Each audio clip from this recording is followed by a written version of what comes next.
Eto mga kaaruba, pakinggan ninyong mabuti ha. Pasok! Nagbitiw ang isa sa mga ministro ng Iglesia ni Cristo sa Amerika sa gitna ng kanilang pagsamba.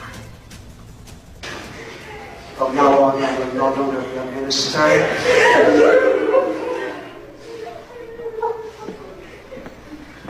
Probably I will be expelled from the church. But I will take it, and I will take it, brothers and sisters.